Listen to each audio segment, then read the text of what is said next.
Roberto Bin, direttore del Consorzio di Bonifica Veronese. Che progetti ci sono in cantiere per i prossimi mesi? Per quanto riguarda l'irrigazione, noi di progetti ne abbiamo già preparati molti, solo che purtroppo siamo in un periodo di crisi di finanziamenti. Noi abbiamo già fatto diversi progetti di trasformazione, soprattutto dell'irrigazione da scorrimento a pioggia, anche in destra Adige, perché qui per la sinistra Adige Valpolicella abbiamo già un secondo stralcio approvato per il quale aspettiamo il finanziamento. Speriamo che possa arrivare, visti i tempi.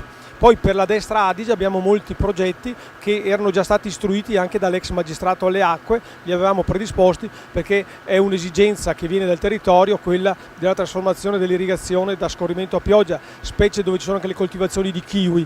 Poi ne abbiamo anche per la parte, diciamo, un po' più a sud del comprensorio, dove anche lì abbiamo già redatto alcuni progetti di trasformazione irrigua, per esempio per la zona di Cadeglioppi, che è una zona che era già vocata all'irrigazione strutturata.